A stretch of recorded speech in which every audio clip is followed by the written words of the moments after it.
Hello, many thanks for joining us. You're watching Addis News Hour. With the news, I'm Tabitha John. Do stay with us. The House of People's Representatives approved a resolution passed by Council of Ministers to designate Shane and TPLF as terrorist organizations. Members of the parliament said the crimes that have been committed by TPLF and Shane are against Ethiopia's anti-terrorism law. Accordingly, MPs urged the government to implement the resolution while protecting citizens' human rights. Goshu Melissa reports. Since recent times, it has been common to hear the killing and displacement of innocent civilians in different parts of Ethiopia. The attacks, which were reportedly carried out by armed groups, did not only claim hundreds and thousands of innocent people's lives, but also damaged the hard-won properties of citizens. Considering this, Council of Ministers recently passed a resolution which designates two groups as main destabilizing actors. The House of People's Representatives in its 13th regular session scrutinized the resolution and approved it with one abstention and majority vote, designating Shane and TPLF as terrorist organizations. Parliamentarians said those two entities have been undermining the trust between the government and the people, on top of creating continuous fear and threat to the general public.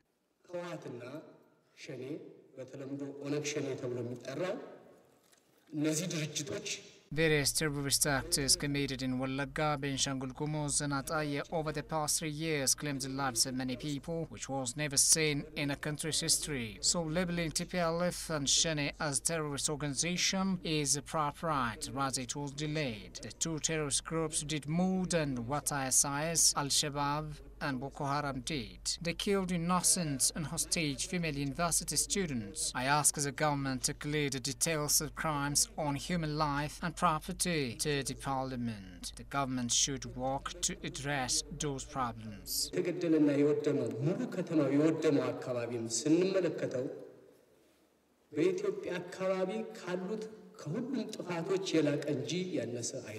The other members of parliament stressed that the resolution should be implemented in a manner that doesn't violate citizens' human rights. Members of parliament also underlined that the intelligence and security service should work proactively.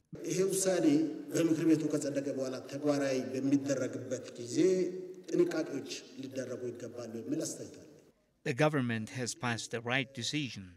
I think designating the Shane and TPLF as terrorist organizations helps to end terrorist acts committed against innocent civilians. The designation also creates an opportunity for security forces to ensure law and order in the country. Similarly, it helps innocent civilians to restrain from cooperation with terrorist organizations and to get rid of their financial sources. But the government should carry out the resolution in a manner which does not violate citizens' human rights.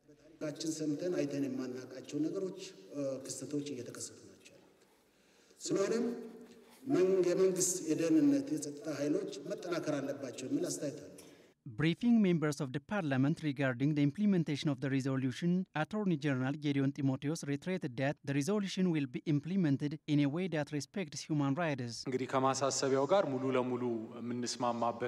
I admit all the concerns you mentioned here. The implementation of the resolution will be done in a way that respects human rights. If anyone is suspected in terrorism, his or her case will be seen in court based on reliable information. The government will provide capacity building to security officers, aiming at avoiding violent interactions. In addition to this, we will work cooperatively with the Human Rights Commission. The Intelligence and Security Service should work proactively to combat terrorist acts on civilians.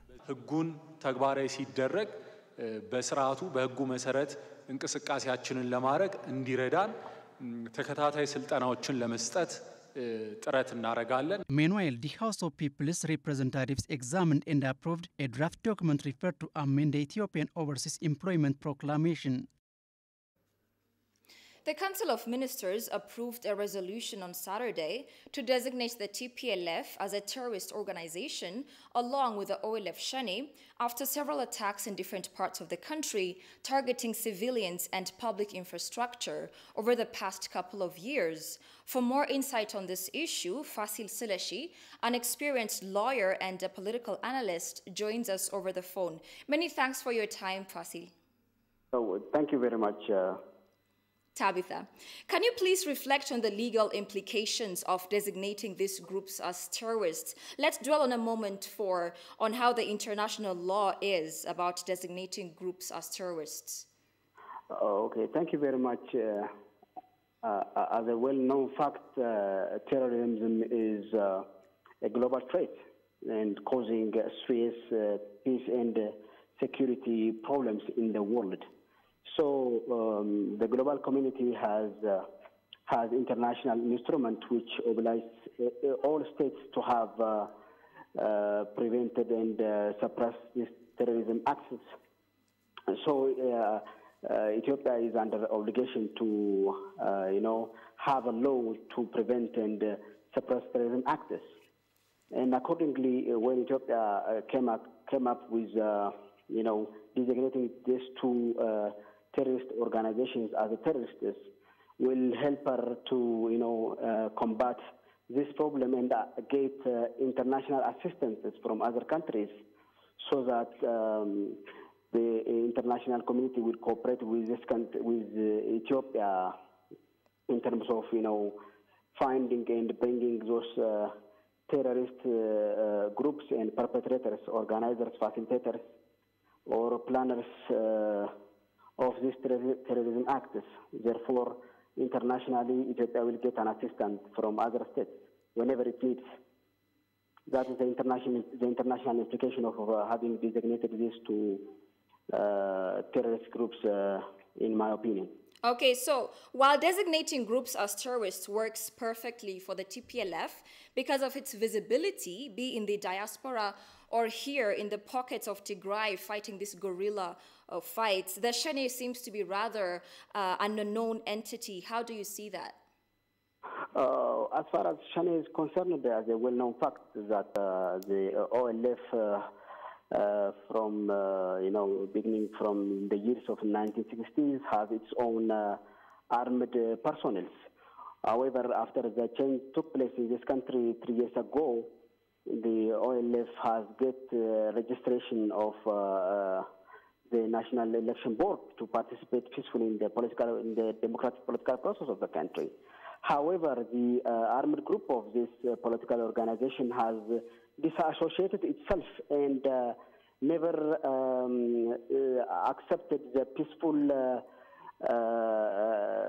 participation of the OLF. So, following that, the leaders of the OLF has repeatedly said that the armed group has no connection with it. So this armed group is already, known to have instigating terrorism acts in this country.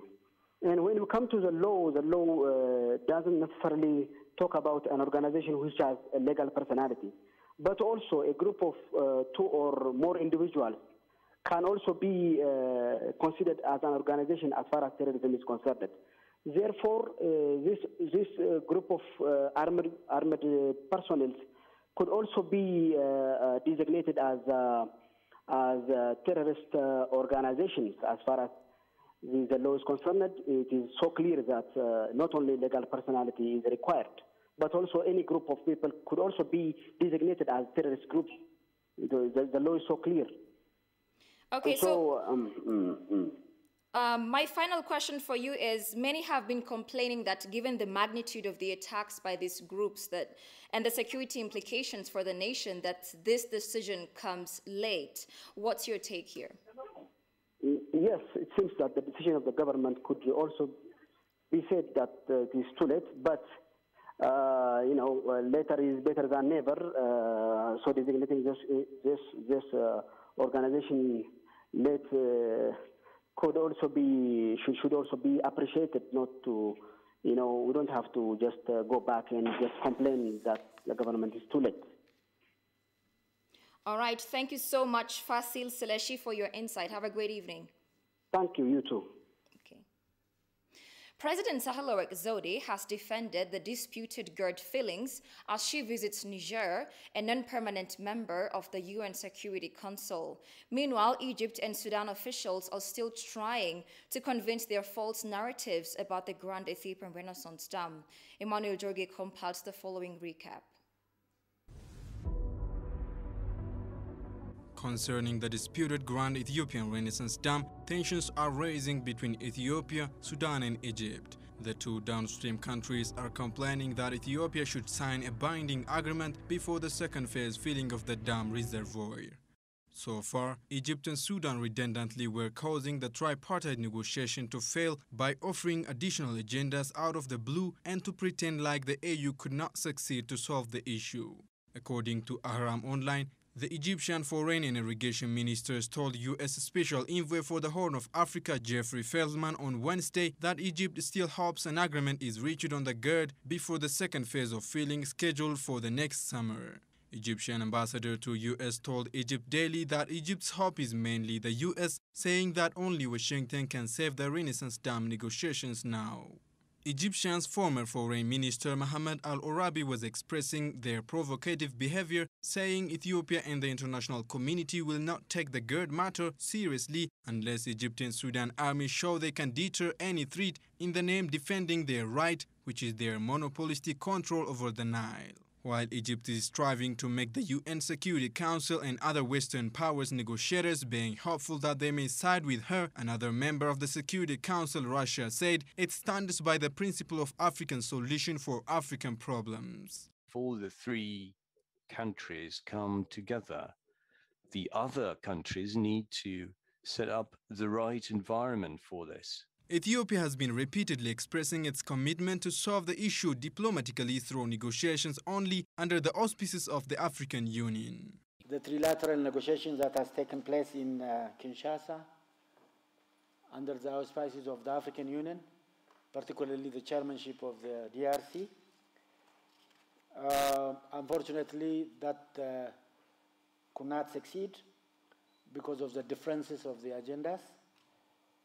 We at our delegation, Ethiopian delegation, has highlighted the need for continuing the African process, the African-led process, because we believe in the African capacity of solving its own problems, though the other side, other negotiators, were not very much interested in the success of this process. We are saying they are not interested in the success of the process because we can cite cases whereby they have derailed the African leadership. They have boycotted negotiations close to 7 times. And now they have continued the same instance, and we really are not happy with these instances. And we are committed, this negotiation should continue, and this negotiation should be led by the Africans, and Ethiopia is really committed to it. It is known that the Security Council has been raising concerns about the Grand Ethiopian Renaissance Dam and the ongoing law enforcement campaign in the Tigray region. Ethiopia briefed Niger, an alternate member of the UN Security Council, on the Grand Ethiopian Renaissance Dam. President Sahle-Work Zewde discussed various issues with her Nigerian counterpart, Mohamed Bazoum. During the meeting, the Minister of Water, Irrigation and Energy, Seleshi Bekele, outlined Ethiopia's truth about the Grand Ethiopian Renaissance Dam. Recently, Sudanese Foreign Minister Mariam al-Sadiq al-Mahdi held talks with African leaders on the dam. The Sudanese Prime Minister Abdullah Hamdok told CNN that Sudan is seeking a legally binding agreement over the filling and operation of the GERD because they don't want to be at the mercy of Ethiopia, which looks as if Ethiopia is building the dam to harm the downstream countries or to take control of the Nile water. Yes, the dam brings a lot of benefits to the three countries for that matter, but for these benefits to materialize, we have to reach a binding agreement that would allow us to plan our life, to be able to utilize the water that is coming from the dam in a way that will allow agricultural production, the livelihood, and all that. Without that agreement, we will always be at the mercy of Ethiopia to give it today and close it tomorrow. Earlier, Egyptian Foreign Minister Sami Shukuri had traveled to various African countries to express his views on the dam negotiations. Ethiopia continues to intensify its efforts to reflect the truth and position on the Grand Ethiopian Renaissance Dam.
Deputy Prime Minister and Minister of Foreign Affairs Dammaqe Mokonnin discusses with President of the Republic of South Africa on bilateral and regional issues.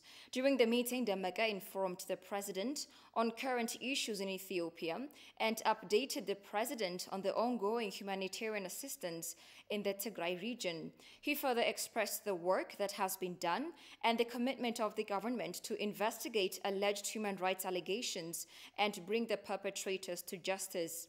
Dammaqe also emphasized Ethiopia's firm commitment to continue the GERD negotiations under the AU framework and reach a mutually acceptable outcome to the three countries. The Deputy Prime Minister expressed Ethiopia's profound appreciation to President Cyril Ramaphosa for his leadership in promoting African solutions to African problems.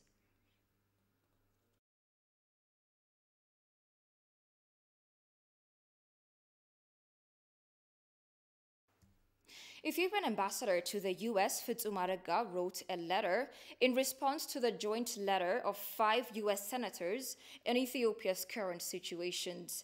Ambassador Fitsum underscored that the crisis in the Tigray region began when the leaders of the Tigray People's Liberation Front TPLF launched a devastating attack on Ethiopia's National Defense Force on November.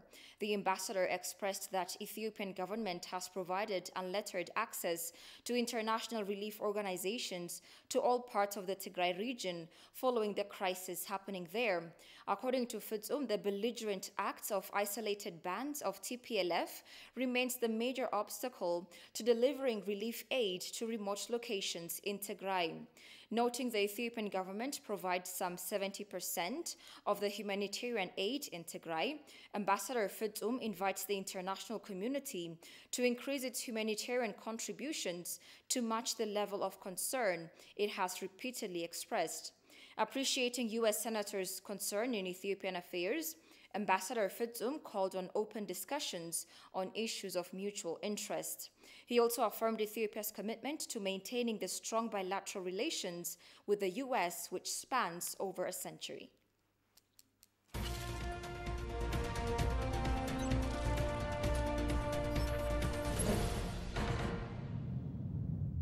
And finally, in business, the Ethiopian National Agricultural Biotechnology Research Center said it is encouraging farmers to grow coffee in areas where coffee has not been cultivated well. Alula Teklamariam has more. Ethiopia is well known for its coffee production, mainly called the birthplace of coffee. Coffee is believed to be representing the major agricultural export crop in the country. However, poor management practices, low soil fertility and poor pricing are considered as major constraints of coffee production in the country. Having realized this, the Ethiopian National Agricultural Biotechnology Research Center said it is encouraging farmers to grow coffee in areas where coffee has not been cultivated well, meant to boost the production capacity of coffee. Magersa Fromsa is one of the farmers in Oromia State who lately joined the coffee investment. He said,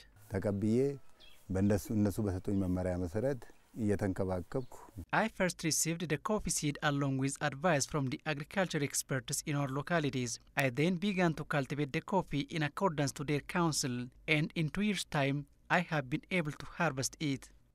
According to Magersa, he is witnessing a dramatic hoist in his annual income compared to the previous times where he didn't grow coffee in his farmland.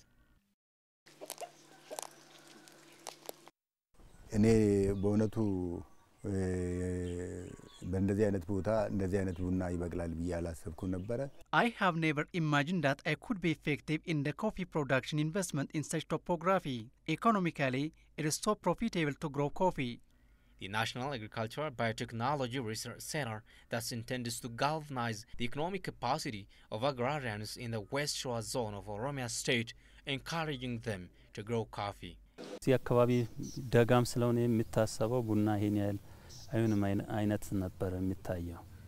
Previously, there was a wrong perception towards the production of coffee in highland areas, but coffee is growing well in such atmospheres. As coffee is a cash crop and favorite drink of many people in Ethiopia, we suggest the farmers to grow coffee and empower their economy. We will expand this initiative to different parts of the country. Ethiopia is the center of origin for highland coffee, which is one of the most valuable cash crops in the country.